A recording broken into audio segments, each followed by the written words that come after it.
We continue our conversation now with Minority Whip Senator Greg Lavelle. Let's talk about the budget. You had a deadline earlier this summer. You came up with an agreement, a small raise in taxes. Did you get enough cuts? It's in a process, Larry. It's not over. I mean, you know, there's never an end to the budget process. There's never an end to this discussion. And that's a problem, right? I mean, the fact that we always seem to be at a crisis. Well, I think that's a reflection of a couple things. It's a reflection of Delaware's economy versus certainly at the national averages, our gross state product versus other states.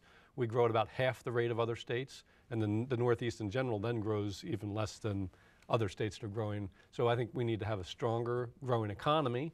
We've had a lot of fits and starts with DuPont and some other things, but I think that's the answer to a lot. And the governor and others like to say, oh, our unemployment rate is this, that, and the other thing, and our unemployment rate has actually gone up. But at the end of the day, how much has your economy grown? And Delaware's been lagging for the last 8 years, the national average, by about 50%. Well, let's talk about that for a moment, because one of the key economic factors in Delaware, one of the things that brings the most money into Delaware are the incorporation fees. I'm going to say you again, I don't mean you, but you being the Delaware government raised the taxes on that. Was that, to take one of the things that makes the most money and charge more for that, is that a good idea? Well, that's called a compromise, and no one gets everything that they want. At the end of the day, the government has a responsibility to remain open and provide services, and we'll have those arguments. We're constitutionally charged with passing a budget on July 1st. We failed that this year for the first time in 45 years or so. Got it done the next day, but still. Right. And I think the public needs to understand that this pot of money that always seems to show up in June is not showing up in June anymore. Didn't show up this year, and it's not going to show up next year. So we have to manage these expenses. We have Medicaid. Well, get back to my question for 1 second before you leave that go. Could that end up costing us money, that tax on the incorporation fees?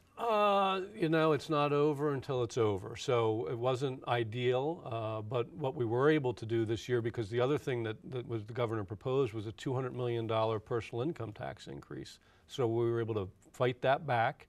We did not overfund the government. I mean, you know, within the discussion we're having here, but you still have these expenses: Medicaid, state employee health care costs. Medicaid's growing 6 to 8% a year. It's an $800 million budget item. These are pushing out all these other expenses that we have in state employee health care costs.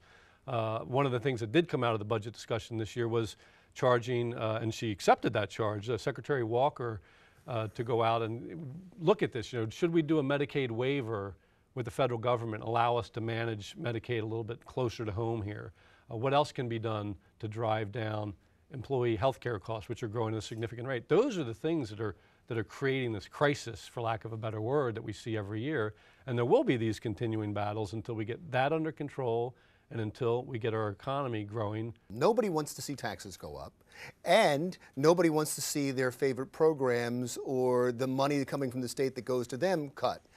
And something has to give, and that is basically the problem. And I guess the only way to deal with that, which is almost impossible, is to take the emotion and the politics out of it, and that's probably never going to happen. So it seems like this is a never-ending crisis. You shouldn't take politics out of a democracy, right? If there's no politics, if there's no emotion, it's called, you know, it's not a democracy anymore, because you'll have somebody making that decision. I get it, but there has to be an intellectual reason to go in there and say we can't go along the way we're going along. And so when you're in a hole, stop digging. There was more than $100 million in new expenses proposed this year. They didn't get in, so we have these growing current expenses, and yet the General Assembly wants to put in new programs. They want to expand Medicaid.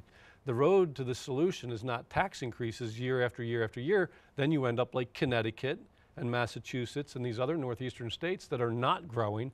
Population is leaving, and then you're left with folks who are dependent on government services, while those who can vote with their feet do, and they leave.